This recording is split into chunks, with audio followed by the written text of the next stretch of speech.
I am Madison Timmons. I'm Chris Soucy. And we're paranormal specialists who live in the most haunted city on earth, Savannah, Georgia. Every day is Halloween in our line of work, so join us as we spin true tales of haunts, murders, and disturbing Savannah history.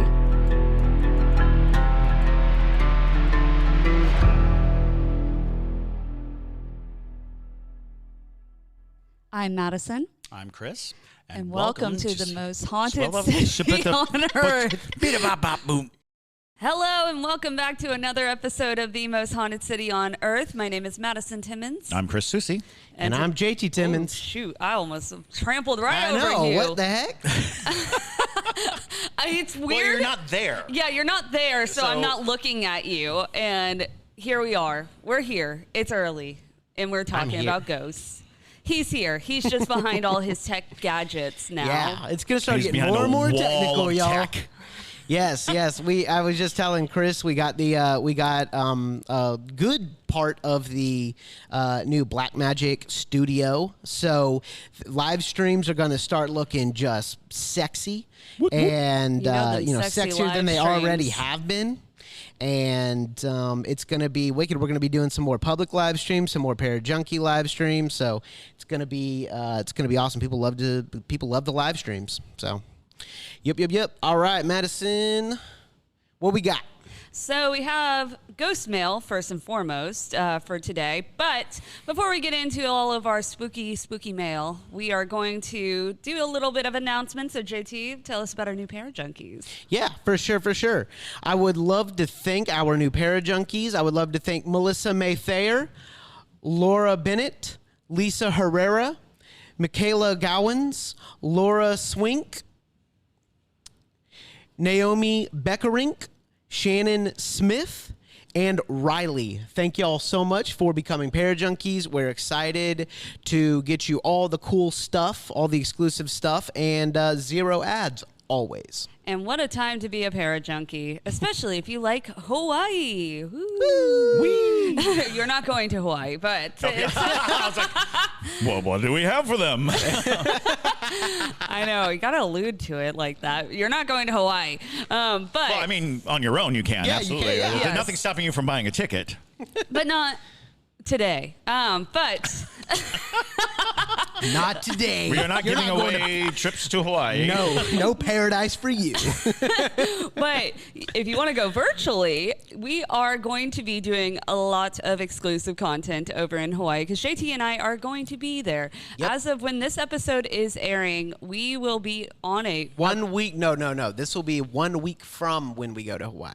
Okay. Yes. We will be 1 week out from when we go to Hawaii. We're front loading all of our episodes, so I'm trying to think of when all of this is going to go up because dates are confusing. But so we will be in Hawaii celebrating my sister graduating college. So woohoo, yay, very fun, very feisty. Go Rissy, go Florida State. Yes. Go Noles. So because of that, we can't go to Hawaii without going to see the haunted locations. Spooky. Absolutely. Which does lead us into, we are going to tell some of the stories of what people on Patreon are going to be seeing and live streaming and all that. Yes. So that is introducing this upcoming series that we're doing, which is Halloween. Yay. Halloween. Some nice dad jokes for you there.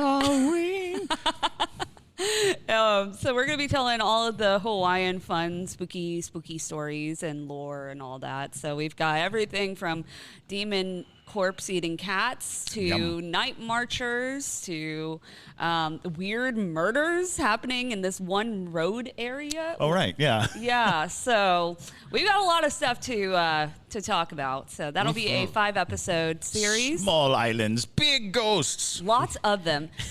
Deeply haunted. Yeah, we had no idea. We were reading about it, doing our research and stuff, and we're like, Halloween. Hawaii is insanely haunted. Oh, yeah. Insanely haunted. Well, you see, it was like, it was one of those things that I knew it was spiritual. I knew that there was a lot of folklore to it, but I didn't realize how much murder and mayhem and hauntings. Lots of murder and mayhem. Well, it's such an isolated place, and that also, creates a lot of spiritual tension, being so isolated. And then it was such a coveted place. So there was so much war. There's so much tension in that sense. So there's a lot to the whole Polynesian, array. Yes. Gives way to a lot of frightening stories. Absolutely. Yes. Yeah, and it's interesting because JT and I were reading about Hawaii's true crime and ghosts and things like that as we were driving back from the Devil's Tramping Grounds.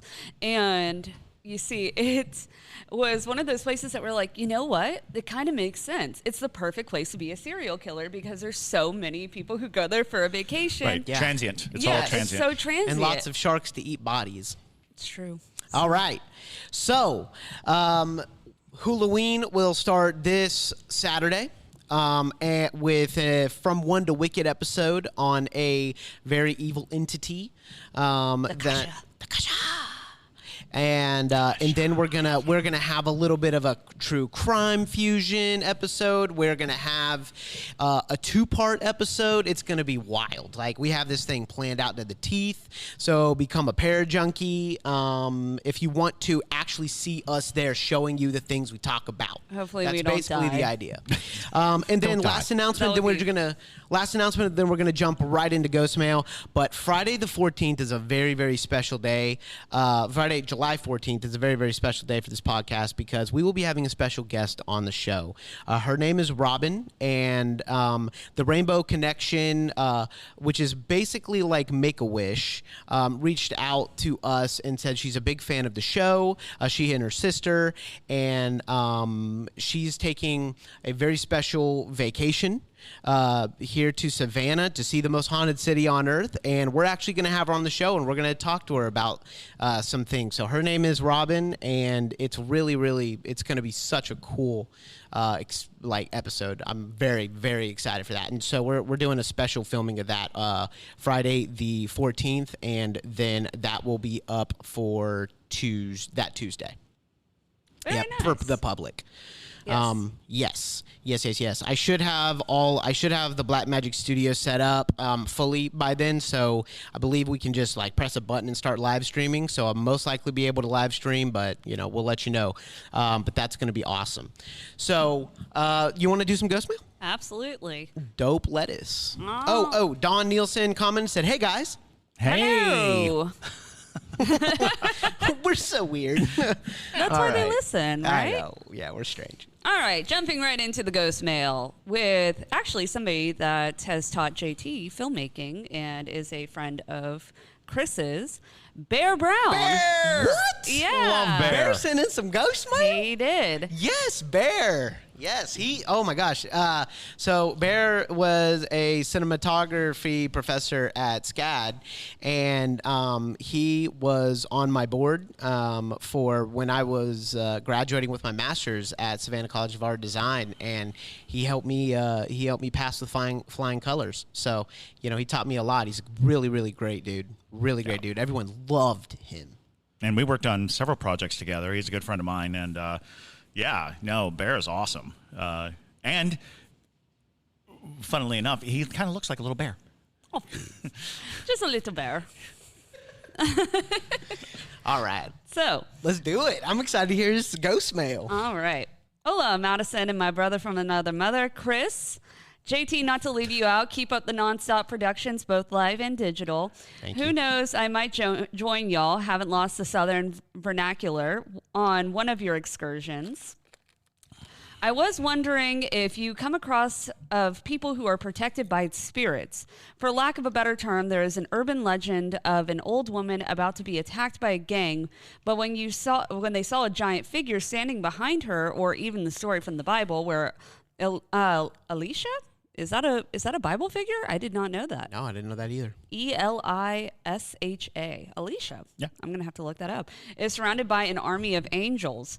I myself have been in a few situations, including facing soldiers with assault rifles aimed at me and attempting kidnapping, where I have felt as if there was a protection. Bear. Interesting question. Whoa. So, Okay. I think he might absolutely. have been Elijah. Elijah? Anyway, back to protection. Yes, absolutely. And especially, it's funny that you bring up military because I think that is there are many stories in the military of that specific kind of thing. There's a famous story of a unit protected by the Mother Mary. While I think this was in World War II, there's a unit that was basically being pressed upon by the enemy, and as the enemy came in, this very large image of the Mother Mary came shining through the clouds. Ooh. And I think it was the German officers were like, maybe not. maybe we should turn back. But I've heard countless encounters where people state that they were so scared, and then almost like a light switch, they had this sudden sense of comfort and safety because, in their own words, they felt protected. They felt there was something there guarding them, protecting them, overlooking them. And I think that's where the idea of guardian angels comes from, is encounters with some force or something that is beyond your reckoning, that seems to be caring for you, seems to be taking care of you. And I think if you go back through a lot of these stories, sometimes it'll be family members. Sometimes it'll just be an unknown entity. And sometimes people just straight up say, my guardian angel, came and saved me. Yeah, I completely agree. I mean, in different facets, there's different types of protective entities and things like that. I mean, even if you're looking back into old mythology and whatnot, the concept of war deities that are protecting... favored by the gods. Exactly. It's things like that. They're being protected by gods or deities. And then there's so many stories of people getting into even just like horrific car accidents and coming out without a scratch on them. And they say, I can't remember what story or where it came from, but I remember this story of somebody who was in one of those just like horrible car accidents, shouldn't have been able to make it out alive. And they said they felt like somebody put their body over them.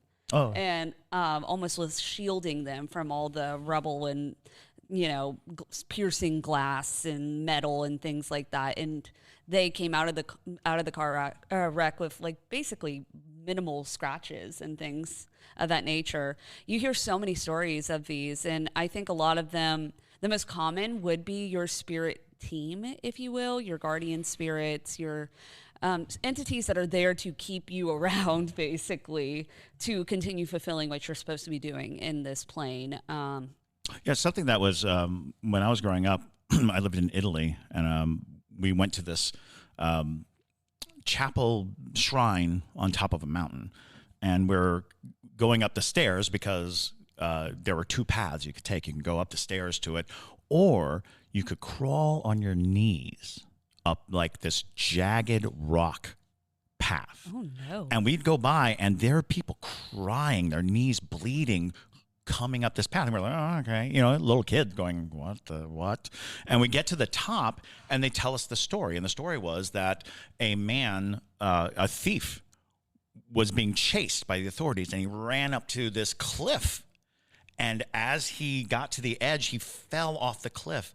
And as he was falling, he prayed to Mother Mary and said, please, please, please, if you save me, I will crawl up this mountain on my knees. And he landed without a scratch. And he served his time, became as holy as he could, and fulfilled his promise. He went up the hill on his knees. Now, what was fascinating about this was the exchange was miracle first, payment later. Because in so many cases, people are like bartering with the gods. They're like, I'm going to, I'll do these things if you give me this. I'll do these things if you give me this. Well, according to these people, they're saying that everyone who is coming up on their knees received whatever they had prayed for. They were not doing this in hopes of getting it. They were doing this in thanks, in appreciation for getting it. And that always stuck with me because we are so accustomed to seeing people flagellate themselves for the goal, for the hope of something. But these people were doing it out of gratitude, out of thanks. And it it was interesting because that was one of those things where it's like faith does have this amazing leverage in your life. And if you're truly thankful and if you're truly, grateful for the gifts that you get, you need a show, because that solidifies faith. That's what ritual is. And we talk about that a lot, is you want to solidify that your faith is that strong. Fascinating. You are a walking parable. A walking parable. Sure, that's the first one. Yeah. I haven't heard that one yet. But seriously, an interesting question. And, definitely so many different stories of protective spirits that you can get into. But thank you for sending that in. And it might be a worthwhile, let's put a pin in it, guardian angel stories. Right. That would be a good episode. That would be cool. A whole episode on that, because there are, I keep thinking, I've heard the car wreck stories of people who just shouldn't have lived. And they just have that certainty that there was some guardian spirit that protected them and saved them. And then we can talk about guardian demons, which is a fun story. That's also a very sounds fun. great. JT's like, great. yeah, guardian demons. So can a guardian angel kill the person or thing that is trying to That's hurt the you? guardian demon story. Oh, okay. Okay, so if an angel does the killing, they become a demon, or No. Now I'm one of the curious. most interesting things that I ever encountered as far as that line of belief was that angels were assigned their duties at the beginning of time, at the beginning of everything. They knew their path forever. But a faction of angels turned and became demons, but their responsibilities didn't change. They were still assigned to guardian certain people. So some people, instead of having guardian angels, have guardian demons. And this is pure mythology, but it's such an interesting storyline, which is those are people who profit off of darkness, who end up being protected by terrible acts around them. People who make incredible inheritances by family members dying in odd and strange ways, things like that, because the demon is trying to protect serve the interest of the individual, and has at their beck and call devious, dark, and insidious things. So it's an interesting thing to look at, but not necessarily a nice thing to happen. Sure. You don't want them necessarily. No, not necessarily. But I kind of still want one. interesting. All right. Oh, you're a lot. Anyways. Chegou a melhor parte do podcast. É hora de provar a melhor Coca-Cola.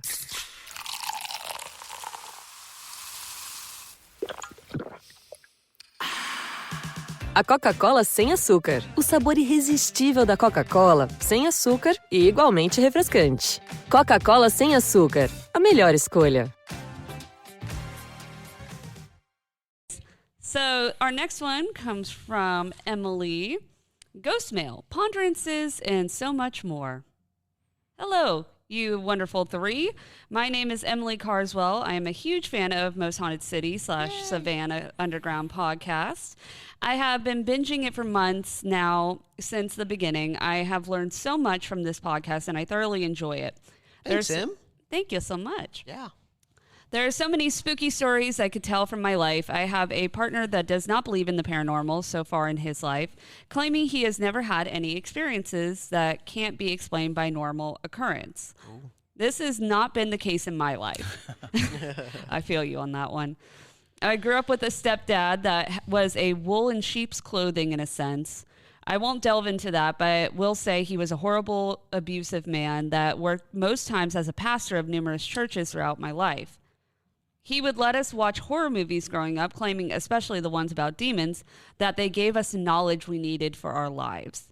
Throughout my journey and surviving the unimaginable abuse we did, I seem to have lost my faith in God. This has really troubled me in certain areas because I used to love consuming any, and I mean all, spooky content. Things with demons really bothers me now. And I think it's because, as you guys have mentioned before, having a higher power to believe in, i.e. the people who call out to God during sleep paralysis, which I have done and experienced in my past, And consuming any content like this unnerves me and makes me feel on edge, like something is just around the corner. Not in a paranoid way, but I get that sicky, creepy feeling all over my body.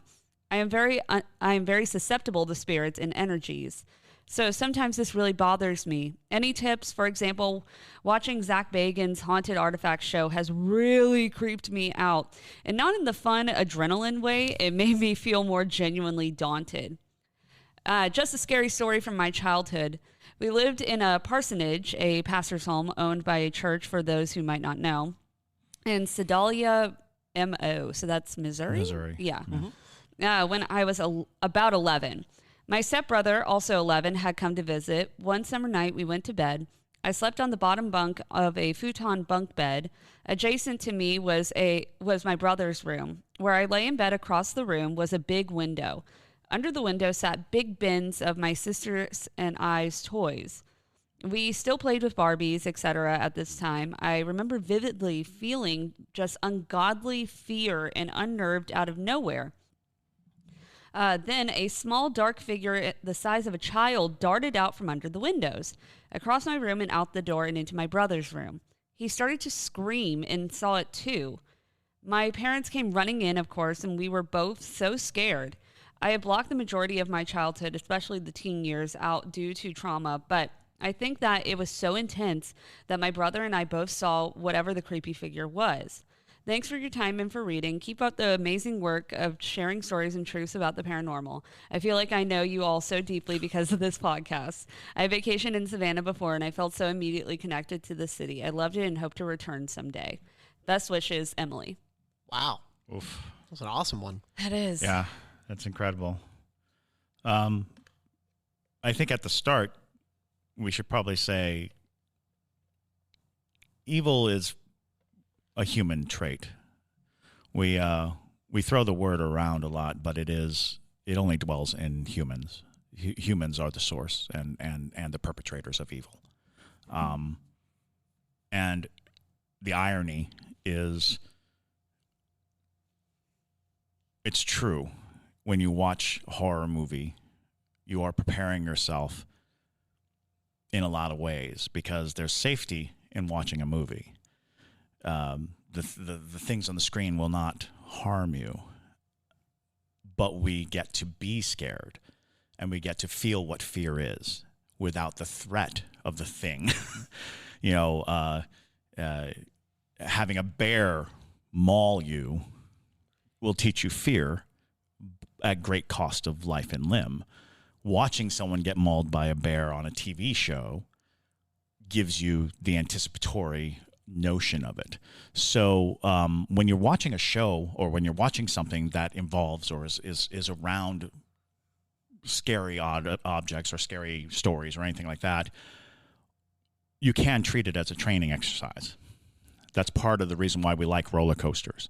It's part of the reason why we like being scared in stories or telling stories that are scary.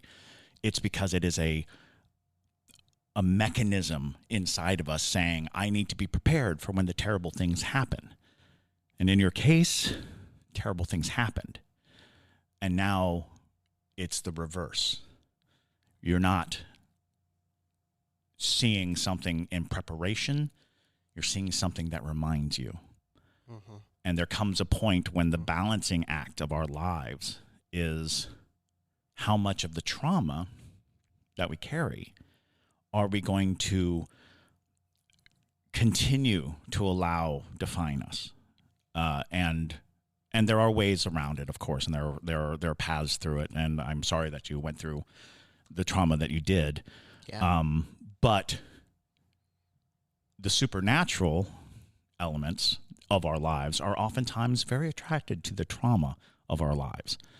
Trauma is a great source for them because, and we've talked about this before, our emotional content when we are faced with scary things, when we are faced with those entities, any emotion that we can throw at it is a very immediate connection and it's very connective. And so I don't want to say this like in a doom, bwahaha way, but there's probably something very dark attached right now because you had these traumatic events trauma attracts these things.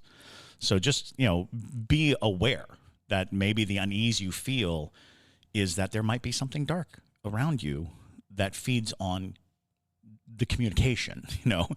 You indulge in watching a show about paranormal activity, you start to get that fear or that sensation in you, and it kind of awakens the environment around you. And it's always good to have a true dyed-in-the-wool skeptic around to keep you from spiraling out. So, kudos on finding a partner who is grounded, because it's very easy to quickly spiral out of control when you're feeding, what was that? What is this? What's going on? Mm-hmm. If you've ever been on a ghost hunt with a bunch of keyed up people, the slightest thing can send you into a frenzy. So it's important to know that that anchors are always good, touchstones are always good, things that are not a part of this crazy tapestry that we talk about so much are always good. Yeah.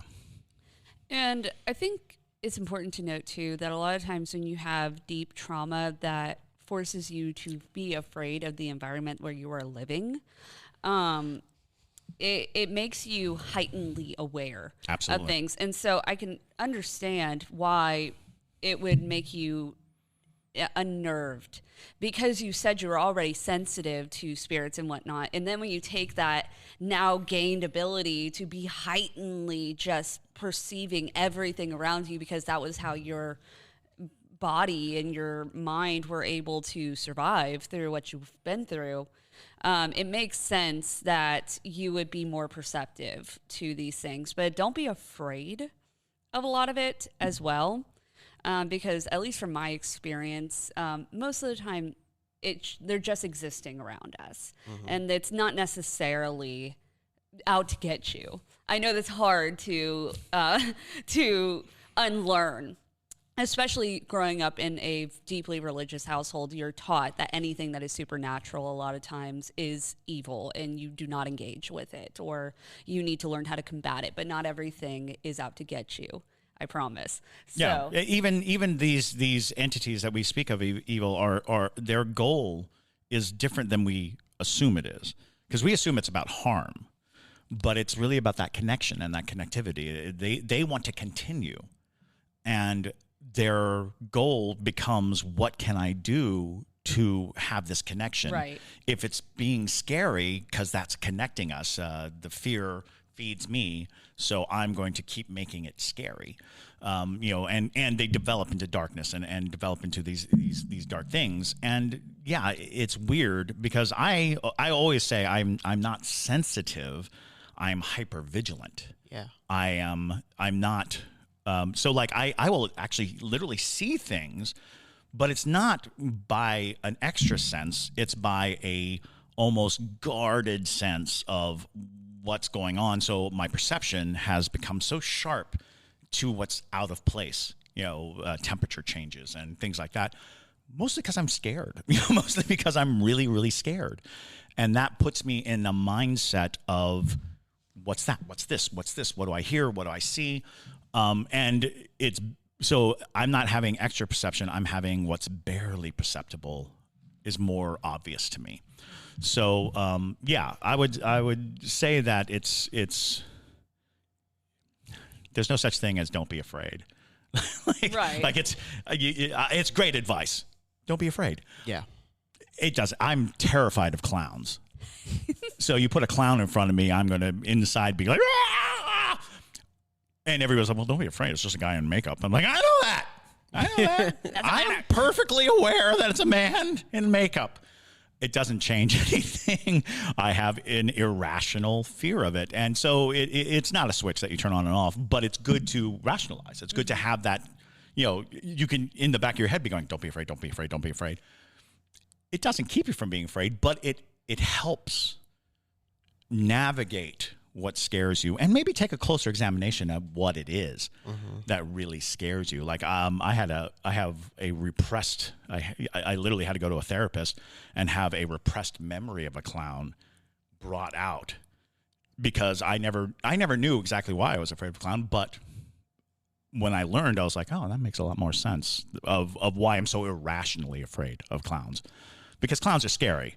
If you're afraid of clowns, that's natural. But I had an irrational fear. And once that came out, I was much more pliable to it. I understood it a little better. True. I think, too, we make a lot of missteps with faith because religion is a structure by which we understand the divine. And that's why there's so many different, because there's so many different interpretations and so many different ways to interpret the divine. And if the interpretation of the divine was the source of the abuse, then the corruption happened in its foundation of that interpretation. But it doesn't affect the divine. The divine doesn't change. So there's that Emily Dickinson poem, which is I go to church in my backyard. I go to church outside. She doesn't go to a building. She doesn't go to a place. She doesn't rely on someone else's interpretation. Even the Bible itself has been translated and interpreted, and huge swaths of it have been removed for manipulation purposes. So that the faiths themselves can fall into line with a very narrow sight. So organized religion can become very distasteful if you don't have that sense of community, that sense of safety, because that's what I think a church should be. A church should be a gathering of people like-minded, supporting each other in a faith. Sometimes that doesn't happen, or sometimes within that structure, terrible things happen. So bypass the church, bypass the because you're probably sitting, and a lot of people do, sit in a world of spiritual knowledge.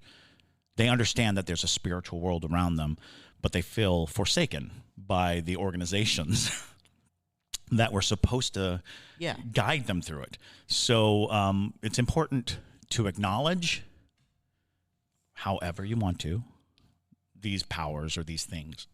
It's important to acknowledge what you can sense and what is beyond you. But you don't have to adhere to any particular interpretation. And there's lots of great and wonderful philosophies and religions that you can explore, lots of expressions of faith.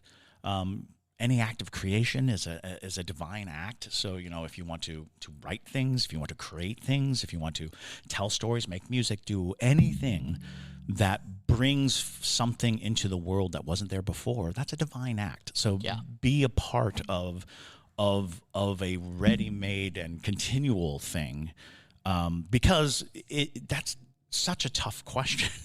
Yeah, it is. That when you feel the loss of your faith, quote unquote faith, because we tend to believe faith is only applicable in regards to church or in God, or we tend to only believe or think that faith means something in those terms.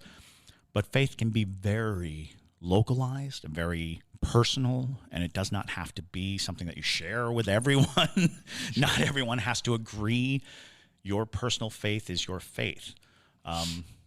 And we have seen time and time again that there are organizations that faith becomes this overwhelming power for good and evil and bad. I agree. But you'll tend to believe that when a group of people get together and they organize themselves in a way to administer their faith, great successes come to those people. And that is a part of how faith works. Sure. That's why any form of witchcraft, any form of druidry, any form of alchemy, any form of that is based on faith, how it works is the faith. And then you try to create rituals that prove to the self and the powers that be that you are dedicated and devoted to the idea. So I'm thinking that we've gotten so far off of the story. Yeah, I know. But thank you for sending in. And if you have other stories, please share. Yeah, for sure. All righty. Let's jump on into the next one. Thanks, Emily. Pausa rapidinho agora para falar de dica de ouro para os papais e mamães. Depois de experimentar a nova Hug Supreme Care Fralda Roupinha, tudo ficou ainda melhor para o meu filho. É a única com canais em X que se adaptam aos movimentos, com 2 vezes proteção noturna e cintura elástica que se adapta ao corpinho do bebê, além de ser super fácil de colocar e tirar. Praticidade pura. Então guarda essa dica. Nova Hug Supreme Care Fralda Roupinha. Bebê, estamos juntos nessa, mais do que nunca. Agora curta seu podcast. Yes. Next one is from Joseph. Echoes of People. Ooh. Hello, my name is Joseph. I live in San Antonio, Texas. So this has happened to my brother and I and my nephew. First time was when I was about 6 and my brother was 16. We were at my aunt's house, which we definitely knew it was haunted due to other events that happened there. But my mom and aunt weren't home at all. They had gone shopping and they had said they were going to bring back food. Well, clear as day, my brother and I and even the dog swear we heard the garage door open. Then the door opened, and we were hearing my mom and aunt's voice clear as day talking. Me as a kid, I go running to say hi, but I don't see anyone in the garage, and the garage is closed. My brother ends up calling my mom, and she says they're in line for the food, and they'll be back in 15 minutes. That was the first time. The second time happened years later when I was about 16. I'm also with my brother and nephew, and we were playing games in the upstairs den at my parents' house, which I've never noticed any activity, and we saw the house get built, and it was forested before. And my mom had gone to the store. Well, clear as day, we all hear her voice, even the dog, asking to help with groceries. So we all go downstairs and see nothing in the garage, and the door is closed. No one was there. I call my mom, and she says she's still buying stuff. The third time just happened recently, and this was at my brother's house now. And this time, my sister-in-law, my nephew, and my brother and I were all downstairs watching a movie when we hear clearly my sister-in-law's voice calling my nephew upstairs. And my nephew asks his mom if she called him. She didn't hear or say anything, but my brother, nephew, and I heard her voice calling him upstairs. These aren't regular events that have happened years between, but I don't know what it is, these echoes of people that are still alive, and when I go investigate, nothing. Sorry, this is a bit messy. I'm writing this at 3 a.m. in the parking lot of work. Thanks.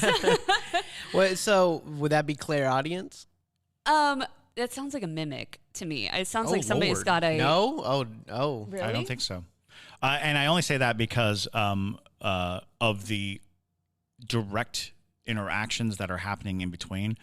What I think is a temporal bubble. I think you're having a type of clairaudience where, and specifically, I think it might be you specifically, have a bubble around you which perceives things about 15 minutes before they happen. Ooh. Interesting. And I say that because of the nature of it, because like mimics oftentimes have that same quality, but almost every occasion here is something that might have happened in about 15 minutes. You know, you have like a 15-minute window, because like the first time it's like, oh, interesting. Second time was like, again, it was, she would have come home. She would have asked you to do this. And then again, calling out, and that it has an effect on anything around you is why I'm calling it a bubble. What's interesting is I have heard this before. What happens is you hear something that's about to happen, and then you interrupt it, and it doesn't happen.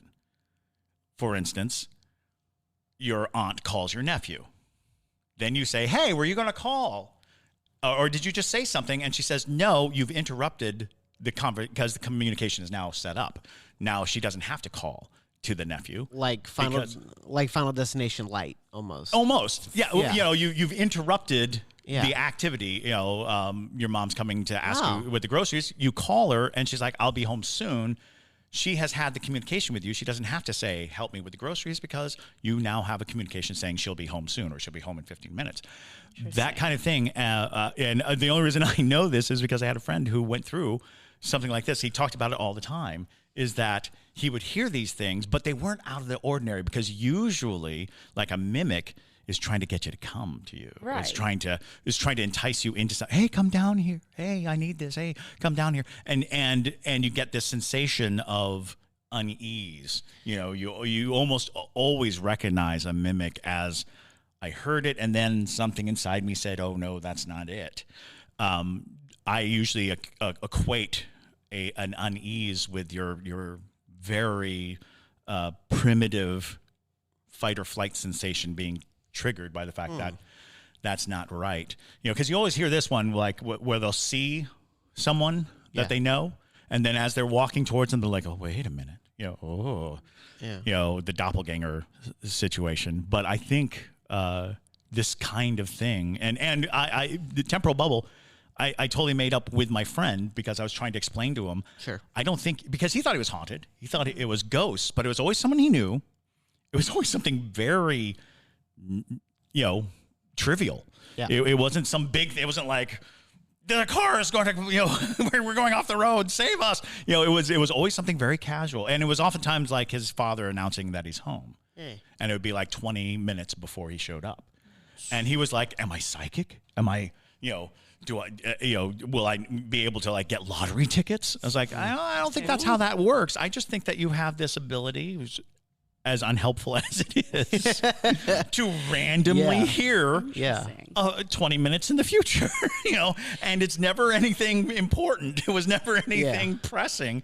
But gosh, I should try to email him. I haven't spoken to him in 20 plus years, but I wonder if he still has it. Yeah, you should. If he's still having these instances. So it's kind of like a mashup of like I was gonna ask you though. Yeah, it's like claircognizance. Yeah. I was gonna ask you, Madison, why'd you think mimic at first? Well, because that's what I thought. So the reason why I think mimic is anytime I hear, you know, like something in the distance, you know, replicating a voice, or you know, replicating somebody around you, especially because it seems like your family hangs out a lot together. If somebody's got an entity that's more of a mimic type entity attached to them, they're going to perceive all the other people that are around you constantly and utilize that. That's why I brought that up. Makes sense. Yeah. And that makes perfect sense. And I would go with mimic too, but there are a lot of elements like the garage door opening, the door opening, the sensation of all the knowledgeable things that would happen if somebody came in. Because mimics are very sneaky too. They are. It's often isolated and quiet, and it's oftentimes, you know, the classic 2-sentence horror story, right? My mom called me downstairs, and as I was headed down, she opens the bedroom door and says, "Don't go down there." There wasn't, or I heard it too. I heard it too. That I heard it too moment. Oh yeah, that is classic mimic action. But I think the garage door opening, the door opening and closing, all these things. I don't think mimics go through that much trouble. You know, oftentimes it's just the voice, and in rare occasions it is the vision. However, mimic is solid. It's a solid thing that it could be. I'm going with temporal bubble. I like that theory. I've never even heard of that being a possibility of, you know. I think it is just a mixture of claircognizance and clairaudience. You know, I think it's definitely in that realm. But it's so funnily, odd. Odd. You know, it's just bizarre and you know, I would imagine annoying. So sure. I want to just read a couple of the comments here. Melissa Thayer says, I always forget. Oh, no, not that one. She said, that happens to me all the time with my daughter. Yeah. So, and then Don Nielsen said, I love Chris's brain and how he's so knowledgeable. I've learned so much from just listening to him. Oh, thank you. And EO Serenity says, that is definitely creepy. It is creepy. It is creepy. This Absolutely. is fascinating. Definitely makes sense. Mm-hmm. Yeah. Hashtag temporal bubbles. Hashtag temporal bubble. Well, and it's just interesting, too, because of the fact that it's, I don't know, but the theory you're going off of, would they be almost like a transmuter or something? I think so. Okay. Yeah. So what a transmuter is basically the logic that somebody who just is able to take out energy from around them or bring it into them. So it's almost like you as a person are putting it onto your family members to also experience it, and I guess the dog as well. But I guess that's why I always say a bubble. Like it affects an area around you, so that anybody in the area will have the same thing. But since it's different people at different times, it seems like it's you that you're having this effect, and it's very interesting. And who knows? It might have great applications. We could never figure it out with my friend. Of course, we were kids just goofing off on what could it be? What's going on with you? Why do you hear that? Because he was constantly thinking that it was his dad. He always thought his dad was home like a half hour before he was home. He had the sensation that his father came through the door. So he came into the house, and he would say this. He was like, "It's so weird." And in his case, it was only his dad. He didn't really have it with anyone else. So it was one of those things where it's like, I think you're just seeing what's going to happen in about 20 to 30 minutes. You have a 20 to 30 minute peek of the future regarding your dad getting home. Because it also didn't have anything to do with the world. It wasn't, it wasn't super handy. Yeah, sorry, no lottery tickets. And usually that's kind of the case of a lot of people who have clear cognizance. It's just information that it's like. Yeah, it's very hard to profit off of these gifts. Yeah, exactly. But thank you guys so much for sending in your stories. If you have a ghost story or a paranormal experience you'd like to send it in to us, you can send it to ghostmail@hauntedcitypodcast.com. Also, if you're looking to join us over on Patreon and become a Parajunkie for our Halloween series, you can find us over there under the Savannah Underground. But with that, though, my name is Madison Timmons. I'm Chris Susi. And stay spooky, y'all.